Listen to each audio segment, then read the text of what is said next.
Alrighty. So today we are mentioning a little bit of stuff that we have talked about in the past.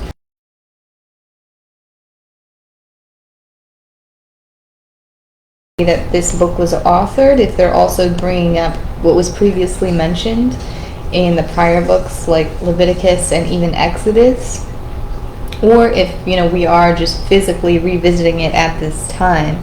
But as we know, the Israelites are moving into the Canaanite land. They are making their headway and picking up their things and moving. So we're going to talk a little bit about the preparation that is involved. We discussed previously the organization and also the giving to the temple of the Ark of the Covenant, right?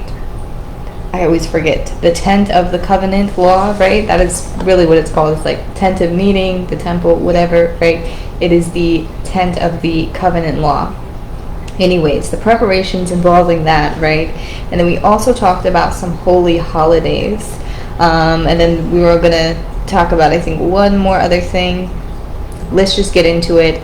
A quote to start this out is, "Prosperity is not without many fears and distastes, and adversity is not without comforts and hopes." So as you remember, with the theme of repetition, we talked about prosperity and adversity last quote. This is similar, right? Let's read it one more time. "Prosperity is not without many fears and distastes, and adversity is not without comforts and hopes." So how true is that? You cannot have prosperity, you cannot have success without challenge, right? Without fear, without distaste, like what this quote says. And adversity does not feel like adversity if you don't have that hope inside of you that things are going to get better. So this is very much what the Israelites are feeling, right? When they're in prosperity, when they're feeling good, there is this looming fear that something might happen, right? And then also with the adversity, it comes with the comfort and hope of a better life. So very good vibe of what we're discussing, very much a similar vibe. Let's go ahead and read. Chapter 8 begins with, "The Lord said to Moses, 'Take the Levites from among all the Israelites and make them ceremonially clean. To purify them, do this: sprinkle the water of cleansing on them.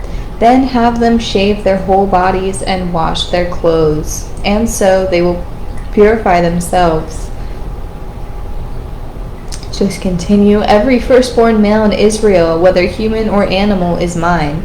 When I struck down all the firstborn in Egypt, I set them apart myself, and I have taken the Levites in place of the firstborn sons in Israel." So again, more categorizing and setting apart the Levites. He is reserving the Levites for a very holy purpose, much like the Nazarites. The Levites by bloodline, by way of birth and belonging to the clan, whether they were foreigners or what have you, as long as they belonged to the Levite clan, they were supposed to set themselves apart because they were dealing with the tabernacle. They were dealing with the matters of the Lord in just servicing the tent, right? So they had to be ceremonially clean, and they were just special, right? They were, I don't want to do air quotes because they were, but they were special. And yes, so certain things, and they took, this is important here, they took the place of every other firstborn that was in service to the Lord, that was born in service to the Lord. They took the place of all of that. So it's not really upheld in that way anymore. So let's continue. We're talking a little bit about Passover. But some of them could not celebrate the Passover on that day because they were ceremonially unclean on the account of a dead body. So they came to Moses and Aaron on that same day and said to Moses, "We have become unclean because of a dead body. Why should we keep from presenting the Lord's offering with the other Israelites at the appointed time?" So they asked Moses this question. People are starting to ask questions about like how strict are these laws, right? How important are they? But they are important. And again, this could have been a Nazarite, this could have been a Levite. How they are not to come in contact with the dead body, especially on a ceremony day. But God had agreed with them, but he said, you can still celebrate the Passover, but you are to do it on the 14th day of the second month at twilight. They are to eat the lamb together with the unleavened bread and bitter herbs.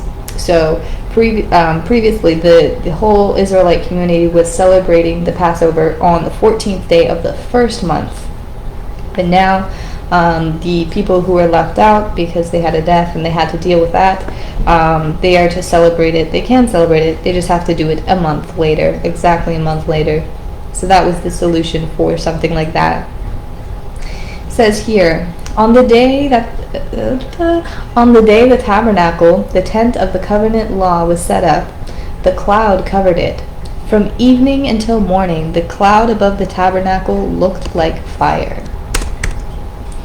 Whenever the cloud lifted from above the tent, the Israelites set out. Wherever the cloud settled, the Israelites encamped. So do we remember this, right? When they were actually leaving Egypt, they were following this fiery cloud. It almost looked like some kind of cyclone filled with fire, bright, because it would light up the night sky. They would follow that, and that is how they were led out of the land of Egypt into where they settled at Mount Sinai. So they're still continuing this. And we were wondering, like, oh, well, this is a big deal. God is asking them to do all these things. And then we forget that the reason why they were doing all these things and they were following the laws so closely and they were being quite obedient and, pretty just, and the fact that they were all organized, all of this stuff was happening because they were not doing this blindly. God's presence was very, very clear to them. It was very, very real. He was physically there in this form of cloud, and it was something so unusual, like no laws of weather could really describe it, because it was like a fiery cloud. We don't see anything like that today. If you can imagine like a fiery tornado or fiery hurricane or something of that nature, just looking crazy, right? So that was God's presence. That's why they were so obedient, and that's why they did all of these things, because it was very clear to them that God was in fact with them. It wasn't just some kind of blind faith, much like we have today, right? We don't really know who God is or what he looks like or where he is. We just have to believe and use the faith that was set from so long ago. So very important. Anyways, the cloud, right? So they were moving. It talks about how they actually moved. We'll get into it in a second. Anyways, together the assembly, I think it's to gather. To gather the assembly, blow the trumpets, and not with a signal for setting out. So they were instructed to build these 2 silver trumpets, and the first one would blow certain groups together. The second one would blow everyone together. And that is how they gathered everybody, whether they were instructed to encamp or whether they were instructed to move out. It was not always a signal for moving out, but the trumpets were going to be very symbolic, because they were also to blow them at the start of battle, which we'll learn about. But it was more so just blow the trumpets, gather everybody in the camp together, and that was a good signal for them. It says here, on the 12th day of the second month of the second year, the cloud lifted from above the tabernacle of the covenant law. Excuse me, let me just fix this here. Then the tabernacle was taken down, and the Gershonites and Merarites who carried it set out. Finally, as the rear guard for all the units, divisions of the camp of Dan set out under their standard. Ahiezer, I don't know this one, Ahiezer, son of Ammishaddai, was in command. Pagiel, son of Okran, Air Force. He's been very demanding to go outside every now and then. Pagiel, son of Okran, was over the division of the tribe of Asher, and Ahira, son of Enan, was over the division of the tribe of Naphtali. So, just got a little distracted. We read that the cloud lifted from above the covenant law. That was their sign to go ahead and start moving. So it goes through the progression. If you read this fully, it goes through the progression of everybody gathering together and moving out in the order that was prescribed to them, told to them, the order that they should move, and they were moving as a unit, a very organized unit. And then also we remember we had the Levite clans, right, the Gershonites and the Merarites, who carried the tabernacle, right, and then the other people kind of picked up the loose ends around it. And then finally the rear guard of the units, we have all of the tribes that were going last.